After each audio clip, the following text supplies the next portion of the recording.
How you doing, everybody? My name is Paul Ormond, and this is my podcast. Today, I'm going to be talking with a screenwriter by the name of Anh Chu. Anne is born and raised in Calgary, and she's had a number of different works published. Most significantly, she was had plays featured at the Edinburgh Festival, which is a very famous, play, theater festival in Scotland.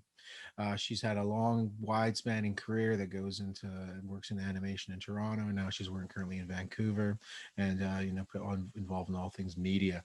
We're going to be talking about a number of different issues, and mainly specifically talking about, you know, Asian representation in cultural productions, talking about because Anne being has her background and ethnicity is coming from as a Chinese Canadian, and her experiences trying to create content and her experiences growing up in Canada and dealing with all types of different kinds of racism. So it's gonna be kind of an interesting conversation, and nothing is going to be left held back, and hopefully we can have a great discussion. So I'm going to jump over to Anne right now, and we hope you enjoy the conversation. All right, and we're live with Anne Chu. She just had a bite of her what was it again? Raspberry Earl Grey scone from JJ Bean. It's amazing. And it's a Um, mouthful, even just raspberry Earl Grey scone from Jay. That's the mouthful we're looking for. How are you doing?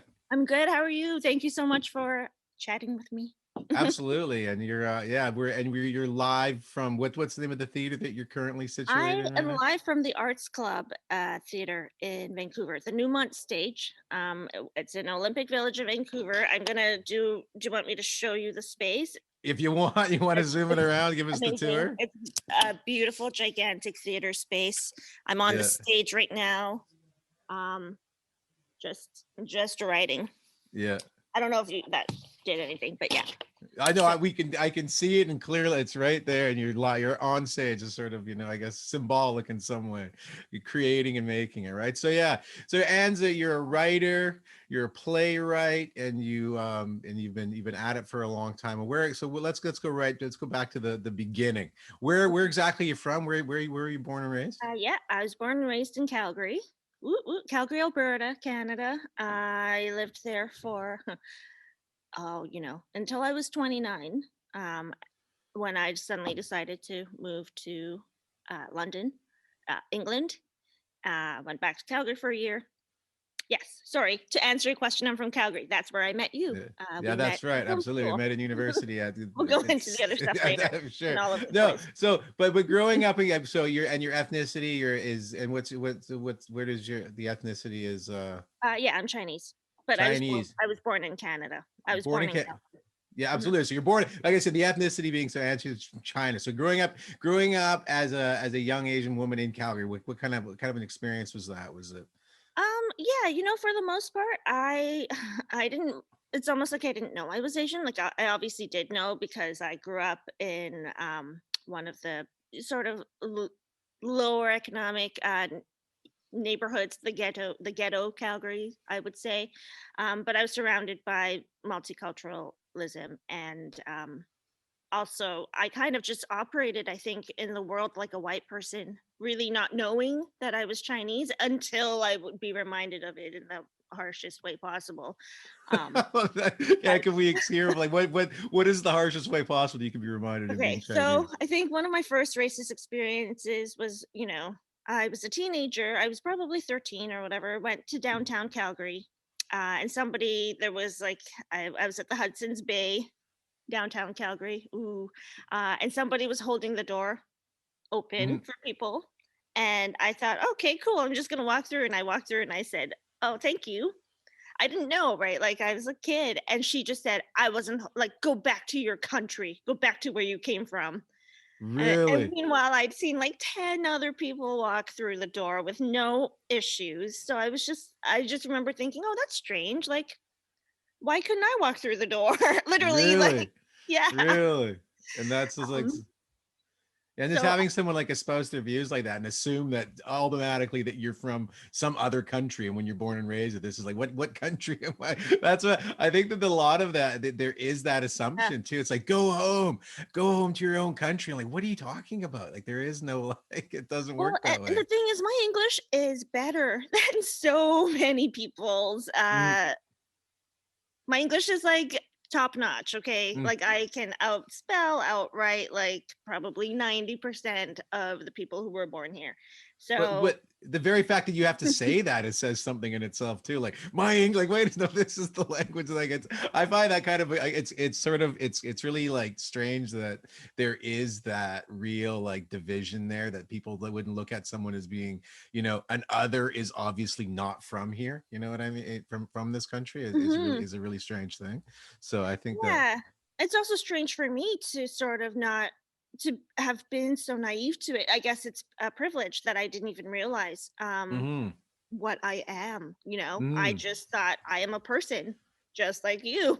Mm-hmm. And Absolutely. I this is my home. Like this is where I grew up. This is where I was born. But I keep learning. I've been learning more and more, even especially recently, that that's not the case. It's like I might see myself a certain way and present myself with, whatever, certain confidence, but people will still try to put me in my place and Mm-hmm. they will project what they see onto me.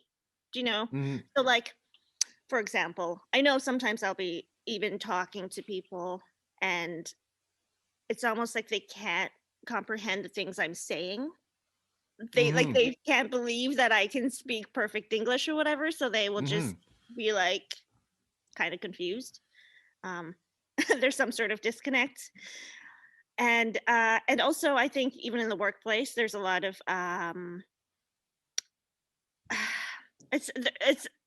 working in the workplace is a whole other bag of things. But Mm-hmm. as an Asian woman, I don't have the power to speak up and say certain things. I don't get taken as Really? seriously. Yeah, again like learned this the hard way because I was just so naive and just like, Mhm. yeah, whatever, I have a voice, I should be seen as an equal. But Mhm. no, but actually no, I think I've realized over the years the times I have spoken up, just not taken seriously.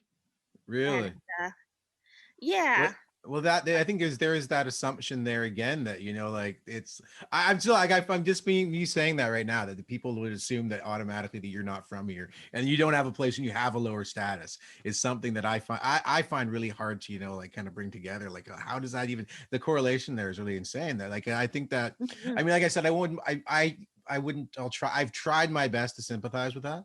And we talked before, that because like I said, living in Korea, living in an Asian country, as a as a foreigner, literally that kind of, I am not from this place. I've had that experience before where it's like, and I mean, it's really strange for me as a white man to being told go back to your own country, but I have had that experience and I have been told you Mhm. should be speak Korean, why aren't you speaking Korean, where people are, that's an experience that people have all the time in Canada, where like, and there's a massive, like the diverse amount of people that live there and all the different languages that are spoken, and someone to come up and say speak English is just like, it is a really strange concept for me. But having you had that experience, Mhm. like I'm like, I'm not justifying it, but at the same time, it's like, oh, that's what that experience is like. And it was kind of Yeah. eye opening for me.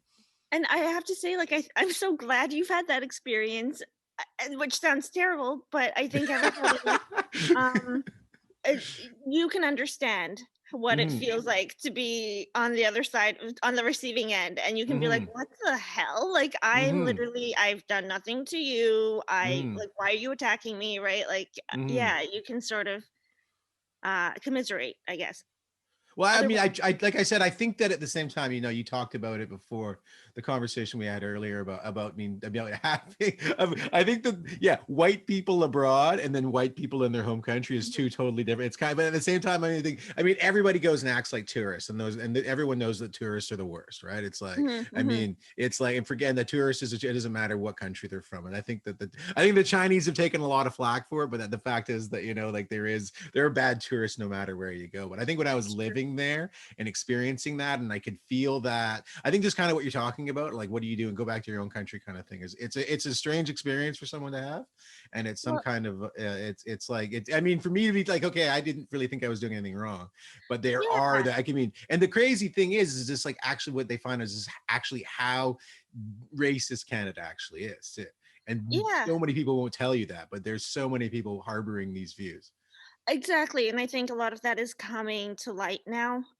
All those feelings that were sort of hidden. Hmm. all this violence against Asians, it's filling me with so much rage. Mm-hmm. I almost, I mean, my therapist has literally told me to be very careful, tread carefully. But I'm like, if anybody says something to me, I'm gonna clap back. I wish I had martial arts skills. Mm-hmm. I want to do some damage to somebody if I Mm-hmm. can, because Well, I just think it's yeah. Well, Um, how does that translate into your work then too? So, like I said, growing up and having that experience, because I know you've been involved in trying to be in being a creative for a long time too. So, how did these experiences when you yeah. started trying, I want to be a writer, I want to do this kind of stuff. How does it translate into that? Recently, so I wrote a play. I wrote some plays and took them to Edinburgh Fringe in 2013, the Mm-hmm. same year as Phoebe Waller-Bridge. The same year Phoebe Waller-Bridge was there with Fleabag, Okay. actually. And then I sort of took a bit of a break, came back to Canada, did the day job, just just working jobs, really. Mm-hmm. And I'm trying really to get back into creating again. At the moment, I've been really sort of inspired by my rage, so I'm trying to Mm-hmm. write a revenge comedy, Okay. um, Yeah. based on, well, just because it's I don't think people realize how, I mean, aside from Black people, how terrible it is to just see your people being killed, uh, or attacked senselessly, Mm-hmm. especially like the senior citizens, Asian Mm-hmm. seniors. I don't know. Honestly, it's like I grew up being taught to respect my elders, Mm-hmm. and just think about it. They've been through so much, Yeah. The fact Absolutely. that they can even walk on their Mm-hmm. own is already like a miracle. It's like Mm-hmm. that's amazing. I don't know how anybody could think, "Oh, great, that's somebody I can attack and kick Mm-hmm. on the head, kick down to the Yeah. ground and kick their heads." And so I've just been filled with a lot of rage, and I've been thinking, I know forgiveness is the way to go. But if anything were to happen to my parents, I just thought, what would I do? Would I forgive? No, I would probably go um, into the jungles and train and like Mm-hmm. seek revenge. I understand where these revenge movies come from, Mm-hmm. where that need comes from, and I never thought that I would. So Absolutely. I'm Yeah. trying to write a revenge comedy right now. It's Yeah. a Yeah. bit challenging. It's not revenge. It's not very funny. It's. I don't know why. Absolutely, right? So how can you make that funny? How does that? It's got to be like, how do you make these like horrific? I mean, there's like there is quite a like you have the things now with like the Kim's Convenience and stuff like that too, and I think there is sort of this there is a shifting of attention towards that, but I think a lot of it's kind of like people are happy to see sort of the the Asian stereotypes in their place in a lot of ways. They get people no, this is how you're supposed to do. This is where you people belong over here in that kind of a sense, and a lot. I think even especially in cultural representation as well. So Yeah, yeah. I think there's not enough. It's it's that thing that all ethnic people know about, especially in the arts. It's like, let's say you're an actor and you're trying to mm-hmm, get representation by an agent. Let's say, if if I were to go to an agent, a lot of people will in the industry will hear, "Oh, we already have a Chinese person on our roster." yeah, So it's like that's like one and done. We've done mm-hmm, our part.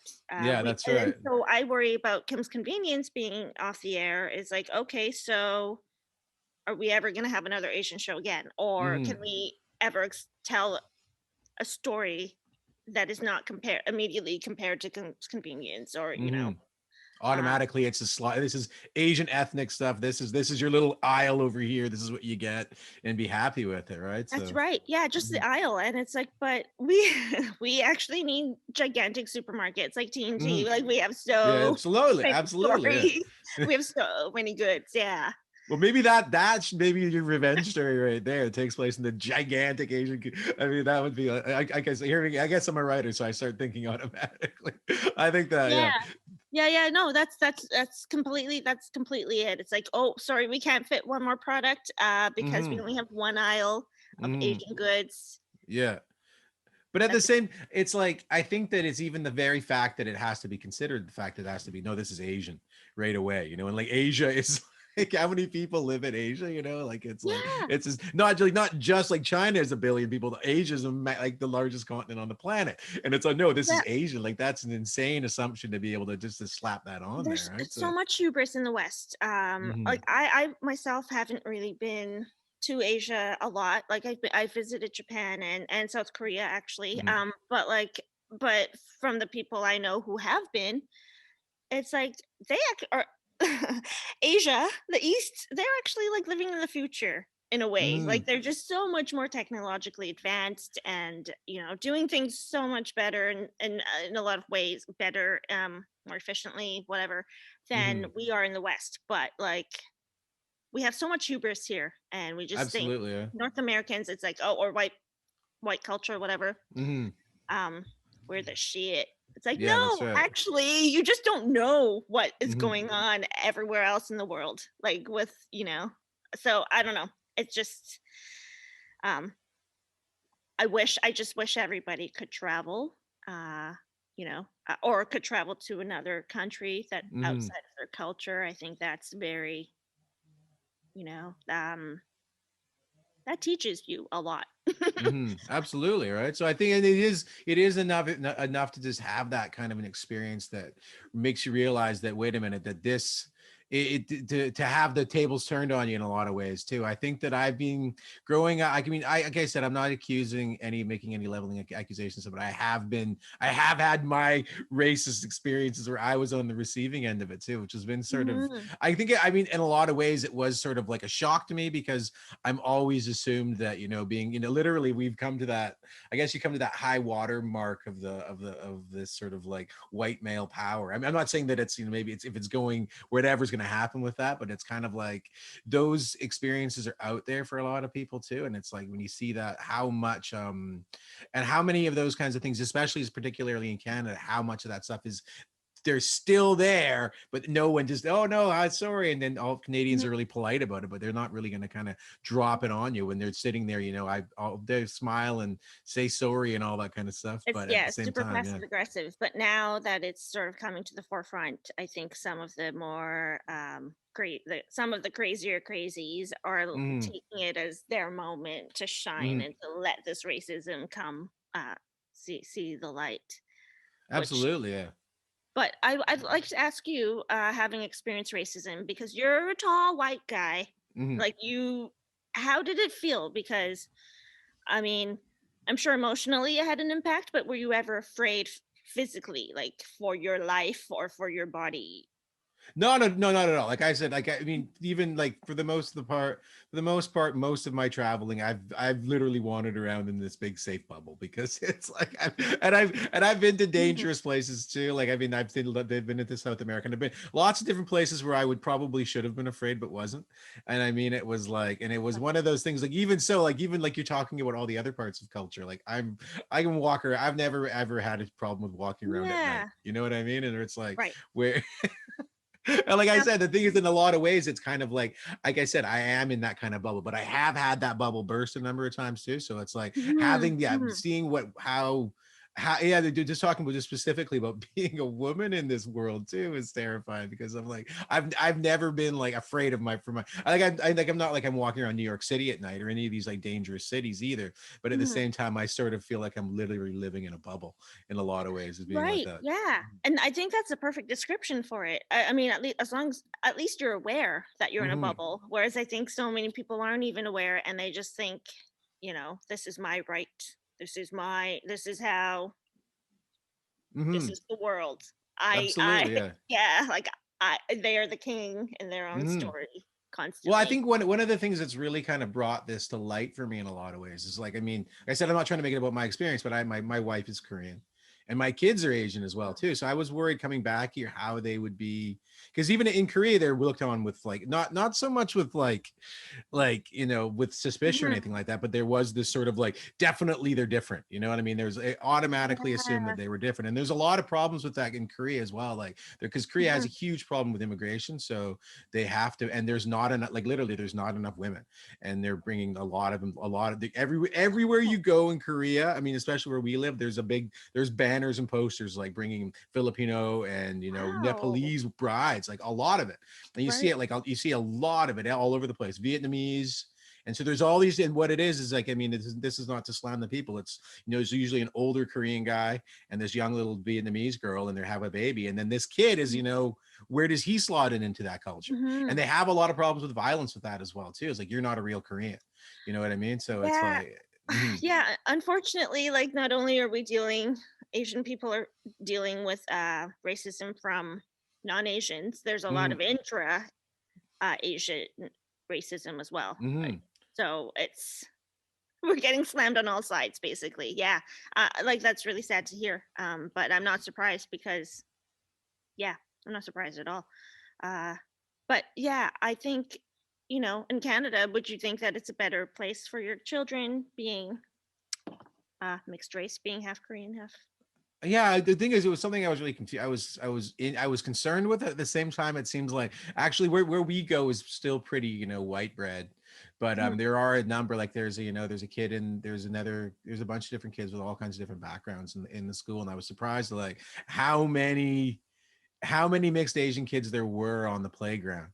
When we've been camping all over Canada too, and it's like, wow, there's a lot of like, it's kind of, I mean, at the same time, it kind of like, it leads to this whole thing is, once again you have like another, like a white guy with an Asian woman, you know what I mean? And there's a lot of that kind of thing. I mean, because I remember, the funny thing is, in Korea for a long time, and I met these guys, actually, this was like pre BTS, pre all of that kind of stuff. Mhm. And these guys, all these Korean guys in Vancouver were convinced that it was impossible for them to get a white girl. Like, they're like, no, it's just impossible. It'll never happen. And now then you have like BTS as these like meteoric, like, sexy superstars. You know what I mean? This whole idea that like that Asian men can be like, it was, I think that's a meteoric shift in the attitudes and I'm not trying to say that, people's like, whatever you're attracted to, but it has been, No, it's but a major it's a change, right? cultural So thing, right? Culture determines so much of this stuff, which is also why representation is so important. It's like mhm, I grew up seeing only Connie Chung. Like yeah, I remember seeing her on TV, and I was like, mhm, wow, yeah, that's like right.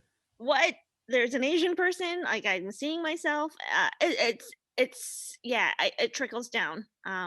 So I think that culture plays a huge part in these perceptions and maybe shifting the balances. That's not the right metaphor, but do you know what I mean? No, absolutely right. Like I'm saying, I just find it really wild that like how much, like, it's like I said, and there's a whole number of different issues here to like get into as well when you talk about, I think, just looking at like Asian representation in cultural in like in Western, Mhm. pop culture. And like, I mean, especially when you have the stuff traveling over from Korea, like what, like the Korean, pop culture machine is just like monstrous and like terrifying in a lot of ways too, because like there's like this idea that I mean, I don't think not just anyone can go in there, because that's a meat grinder in of itself. And I mean, that's not what I'm saying is that is this, wow, Mhm. the very fact that, BTS is the biggest group in the world right now is really kind of mind blowing.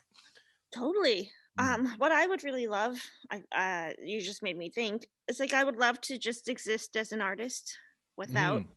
being an Asian artist. Hmm. And I don't mean that to take away from who I am, but it's like, for example, when I wrote my play for Edinburgh, it was a Hmm. coming of age based on my the true story of my life. And I remember my director; she was a white director.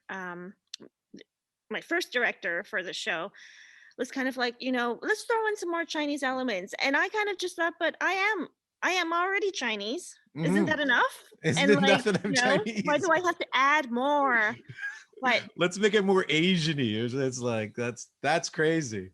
yeah, like I couldn't just be me. I had to Hmm. be more me, more Hmm. Asian. I had to Yeah, throw in these like Asian elements. And, I don't, I like, sorry, I'm not being articulate right now, but I just thought, oh, I just want to be able to exist the way I am without having absolutely, to yeah. exoticize, further Hmm. exoticize, or like, really point out my Asianness. But now, 8 years later, I'm kind of thinking, no, I can see why it is important to sort of like Absolutely. highlight those elements. And Hmm.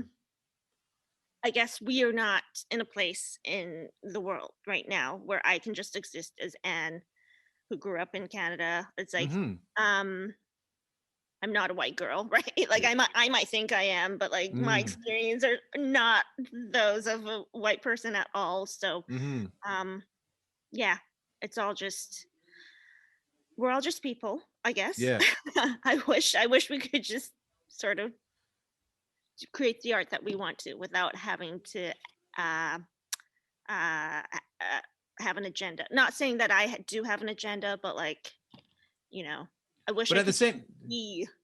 at the same time too, it is kind of like, I mean, you, this is kind of, I don't take this the wrong way, but this is a great moment in the cultural thing where this is like, this is, there is that spotlight on this, on the Asian struggle. I think, is that a better, is that a word, the way to put it? And it's kind of like there needs to be more stuff where it's like, you know, literally, it's not, you don't have to, it, my experience does not have to be confined by, you know, your framework that you want to put me into, right? Like that's something that needs to be addressed as well. Uh, yeah, I think some of it's already happening. Like Ali Wong just Mm-hmm. made or she made a rom com like last year. It's just a Mm-hmm. rom com. It's not like an Asian rom com. It doesn't really Mm-hmm. have to do with her Asianness. It's just a Mm-hmm. rom com starring Asian people. Like that's That's the right. kind of stuff I think that's what moves the needle forward. In terms of there being a spotlight, I just you know, I don't maybe I don't know. I don't really see it. I Well, what I see mean by that is just talking about the very fact that people are literally being attacked in the streets with hammers just simply for being Asian is kind of like, and now you have the Asian Lives Matter thing. You have a lot of this stuff sort of, this is out there, and then people are like, it kind of like, you can see that the mask has been sort of torn off on the, especially if you're like, seeing like these kinds of things in Canada. And like, wait a second, there is a ton of racism out there, and mhm. I'm having to deal with, and I'm having to live with it. So I mean, like I'm saying, just, I'm only just trying to cheer you on creatively to say that you've got a story to tell, and this is kind of like, this is a great chance to go and do it. So if you have to Yeah, make it, I mean, yeah. I hear you. I think it's Mm-hmm. just such a shame that it has to be a result of our people being attacked. Mm-hmm, absolutely. Like, it's like, Right. there's Like, nothing good about this, right? So it's, but yes, if there can be good to come out of it, and that, you know, I do have finally have more of a platform, mm-hmm, um, that would be great. I still feel like I don't want to sound pessimistic, but I still feel like no matter what, I'm gonna have to work 10 times as hard, 10 times harder mm-hmm, than anybody else, and be. absolutely. Yeah. I have to be amazing. Yes, actually, I had this. Sorry, just to go on a tiny little rant. I had this conversation recently, and I was just like, "Why can't I just be mediocre? Like, Yeah. why can't? Why do I have to be amazing all the time? I'm tired. Okay, Mm-hmm, like I, I want to be allowed to be mediocre and still have access to opportunities. But no, I have to be fucking like the best of the best mm-hmm, in order to even get the door maybe open like a mm-hmm. sliver. Yeah, that's right. To And be you can frank, it's really exhausting. It's like, and there is this, there is a stereotype there about that too, that you have to be this sort of hardworking immigrant, is the idea that Canadians seem to look upon. Like, this is there, what is that, there is that thing that is like, that for some reason they've decided that Asian people are the model immigrant, right? I've heard that term a few yeah. times, right? And it's kind of like, wait a minute, isn't I mean, exactly that. I don't know why. I don't know why that was decided. Mm-hmm, I had actually an actual thought when you, as you said that. I think it's because it's sort of like the chicken or egg scenario, right? It's mm-hmm, like we immigrants came here, and it's like we again. I think we just had to work harder, and mm-hmm, we had to really put ourselves in a box in order to, I don't know, find success. And like mm-hmm, so much of my culture or so much of my upbringing has sort of been like, don't make waves, don't make waves. mm-hmm, As an artist, that's mm-hmm, actually the opposite of what you mm-hmm, like. Artists are here to make waves. So I'm mm-hmm, like fighting against my entire lifetime of conditioning to sort mm-hmm. of like stay under the radar.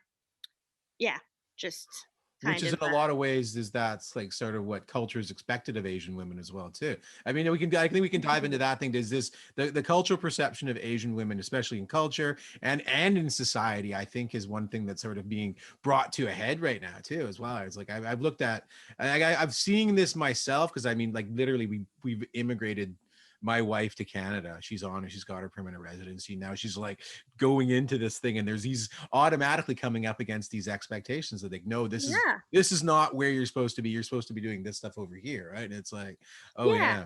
I don't really know. I mean, it's I guess it's the result of a patriarchal society, right? Like, Mm, because in my own experiences, it's like the women I grew up with, they are strong, they are fierce, you know. mm-hmm, They might not um have the same opportunities, but maybe they became that strong because they mm-hmm, had to, right?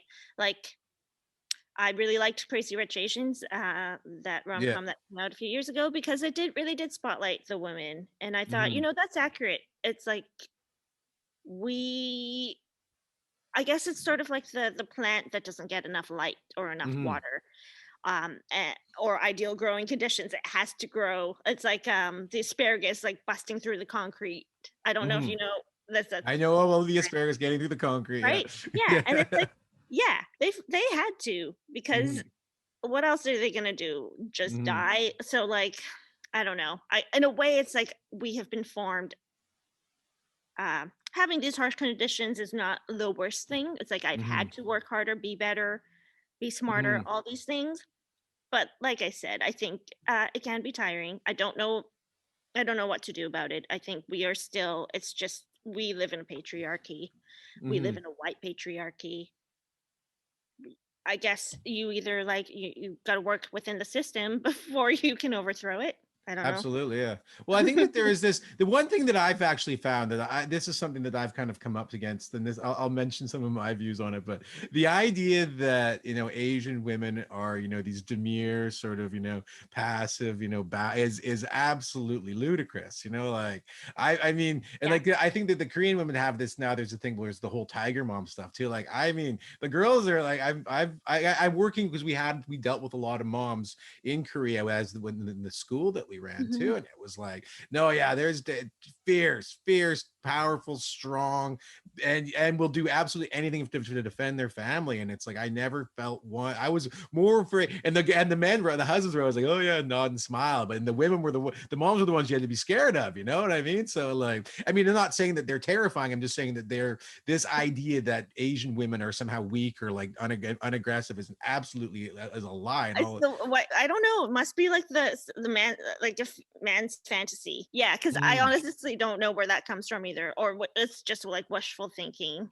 mm, Because, yeah, maybe they just want that, because the reality is that we are not demure and submissive, and mm. it's just sort of like, Absolutely. Like this is, I mean, this is my, 'cause like I said, mm, my wife, like I'm not going to keep bringing up, but this is the experience that I've had is that like I've, there's nothing more humbling than losing an argument to someone who English is the second language. And I do that like all the time.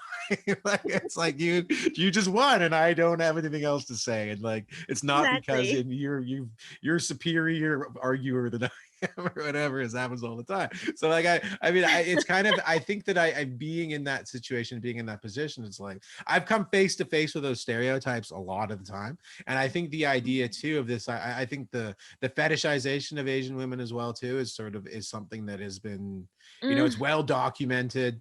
It's yeah, there, it's all over the place, right? So it's something that like you kind of come to face. And so yeah, I think that that's something that we see all the time in culture as well, right? So I there don't is. even want to get into. I don't even want to open that box here right now, because it will never like. No, I don't even want to get into the fetishization of Asian women, because that is a whole other thing. Gosh, and I don't feel qualified to really speak on it. I hate it. I think it's Mm, disgusting. It's just diminishes us. Obviously, I've been the victim of that, just mhm. every day. It's yeah. Yeah, I really it's a tough one, because Well, I think there it has a are lot to no do with benefits. like. There really are no benefits to being like sexualized and seen as an object. Do you know what I mean? Mhm, Like, I can't take. There's no power in me from that. mhm. I just feel completely. Yeah, I'm just a thing. I'm just a thing Objectified it anyways, yeah. to be enjoyed by somebody else. So, Mhm, um, yeah, I don't really see an upside to that. Well, there Uh, I get, and it all comes out of just like this colonialism and stuff like that too. Like when we have these sort of, oh, this is an exotic trinket that I picked up on my while I was, taking over another country. This is, and that's where I think I like it, and I think that there is sort like of, a fridge you magnet. have a lot of that too. Like I mean, I've seen it. I mean, I every time I travel to Southeast Asia, and I mean, you can see like the monster sex industry there that caters to that kind of thinking too, right? So it's like, I mean, I'm not trying. I mean, the yeah, that industry is there because it's always been there. I'm not going to try and like comment on that and say but I think that you have these, I mean, a lot of guys, most of them, like anyone that's kind of that sort of, pursuing it in that sense has had that experience where they talk about just like, just the, the soldiers going to the brothel, which has been all over the Mhm. world, and you have that experience with the Second World War, with the Korean War, and all. One of the saddest things I ever saw. This is just from my own perspective. Was I saw, I can't remember exactly I think it was just in the news. It was in the Korean news, and they showed this orphanage after the Korean War, and it was all of these like abandoned mixed kids, and like there was a photo of looks exactly like a kid that looks exactly like my son, which Mhm. was like, oh my goodness, this is one of the saddest things ever, because this army marched in here, and and they're doing all their thing, and of course, and these women were end up left with these kids, and they had to abandon them because Oh they were my like, because culturally, right, god. they couldn't live with that, because they had this, like, it was like, it's insane to see that, and that was 70 years ago, right? So that guy like Wow. lived and died in Korea as what I would not knowing who his father was and things like that too, right? So that's like, That's oh, I can't even. Okay, so that's yeah. My mom told me at one time we were just chatting. I can't remember like what how this came up, but she said that if it ever she'd seen, people selling their children mm-hmm, just because they were so poor. mm-hmm. Um, and she said if it ever came down to that for her, that she would have to choose between selling her kids, she would just feed us rat poison. She would just poison our dinner and kill us all. And I remember, Oh my god. yeah, but I was thankful. I was like, Mm, yes, please. I don't want to be like a slave, sex slave. Like I would rather be dead. mhm. Whatever. I wouldn't know, but at least I wouldn't have to suffer, right? And I just remember her telling me that story. I don't even think I was that old, but I was like, okay, I think that's the right choice to make. That's the right choice. Like There's the fact, yeah, that would even come up is nuts too, though. You know what I mean? So there, yeah. exactly that these are the things that they have to like her choice would be sell my children or kill my children Mm, or I die and then who knows what happens to them, right? So like I think it's yeah, we can't even it's unfathomable for people who have grown up in Canada. Like mm, can't even imagine how dire like yeah, to be left with those as your options. mm, But yeah, definitely I remember thinking, I respect my mom for saying that yeah, she would kill us. Like yeah, to be honest, yeah. because I think that that's yeah, she would not want that life for her children. She would just rather us be dead. And Well, it's a really and it was crazy thing. I'm selling. just, like I said, getting back to the whole like Asian women thing, and like how it's been sort of like, I think someone kind of belittled and looked upon as like sock too. Like you hear I mean, and I've seen it too, where it's like there is like, I mean, I'm not trying to slam Korea or anything like that too. It's more like that there is that preference. You have to have that male child or your line won't carry on, right? So there's been this Yeah, sort of like, fuck that shit. I mean, yeah, no, I'm no, not absolutely, right? I'm not So saying sorry, I take that back. I think anyone who sees this is gonna be I know it's centuries, whatever, eons. It's mhm, just these cultural expectations. I'm lucky to have grown up in this time mhm, where, and in this country, mhm. yeah, where I can be like, that doesn't make actually doesn't make sense. And that Well, it makes doesn't, because it didn't. And the thing is, it's a problem now because there literally aren't enough girls. It's like there's like having a problem with exactly, like, exactly. yeah, Yeah. And so I think that, that's, you you made your bed, right? yeah, Like absolutely, right. So, yeah, it's terrible. It's just, oh man, I have so many feelings. I'm censoring myself because I know this is going to be online. well, But you're right. I don't want you. Like I said, I mean, I've had to sit there. I mean, like I said, I'm not seeing feeling like I'm being silenced, but I've sat, I've seen a lot of that, and you hear about it. I mean, you hear the horror stories, like the real horror stories about like, like China like 70 years ago, they would just like, if there was a baby girl, they would just, I've heard it. I'm not going to verify, but it's, it's something that happened. Right. So Yeah. like, it's like it's shocking and terrifying to me to hear that kind of stuff. And it's like at the same time, I mean, I wasn't there to have to make that decision. You know what I mean? It's not something. So I'm not going to say that it's like, I mean, people are doing whatever, and you can see, like, you can look at the madness of the times, and it's really easy to sit back over here 100 years later and go, those people are idiots, but it was like at the same time they had decisions they had to make, and it was so much Yeah. cultural pressure and things like that went along with it too, right? So I hope people 100 years from now look back on this time now and think, what's wrong with, like, those people are idiots for mm, beating people up because of their race, killing people because of what they look like. And yeah, mhm, like, yeah, I mean, it's we're living in these times now for mhm, in different ways, right? So uh-huh, it doesn't make sense. None of it makes sense. And I just I just I know that I'm not going to do anything destructive with my rage. I'm hoping that my rage will fuel my creativity mhm. and like I can put it into the work. Um, But but like I said, it seems like, I mean, there is so much stuff that's there that I find the most stunning thing about what we talked about is just how you've been able to, having to live this kind of an experience as an Asian woman, and being and being, wait a second, I'm not normal. How am I? What makes me? How is it that I'm not a normal person in the culture, in the country that I grew up in, and the culture that I was raised in? Like, and you're outside of that. I think that there's sort of, I feel like there's a reckoning going on there, because like, I mean, I go mhm, around, and we live like literally living on Vancouver Island. It's still like predominantly white.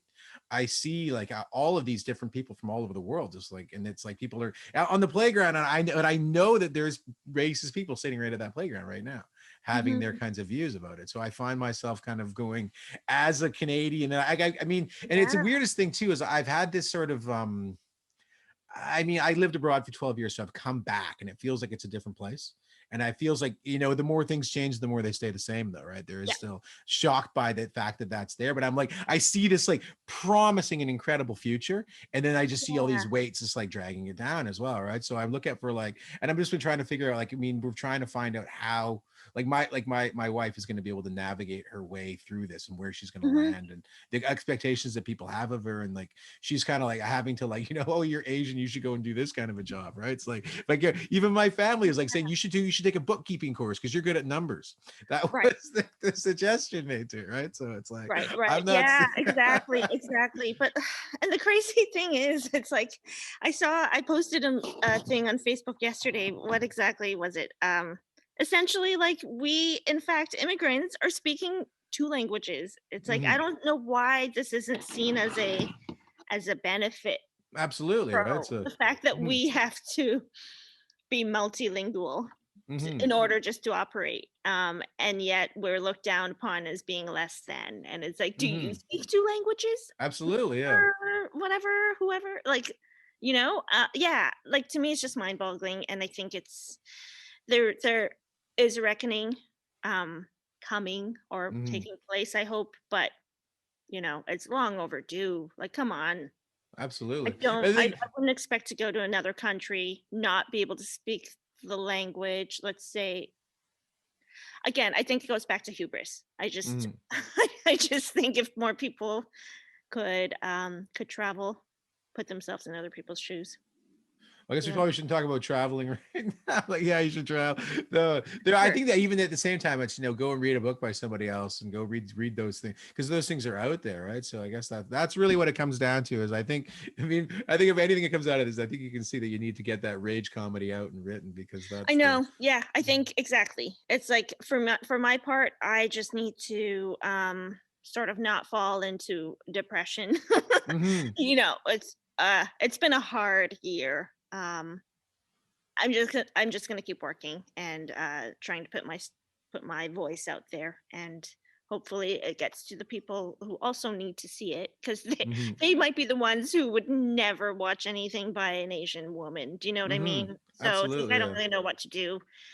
I guess that can't be avoided, but maybe there's a tipping point. Maybe I will reach somebody who's sort of not completely racist, and then but Absolutely. they will Or you become could, I mean, ally.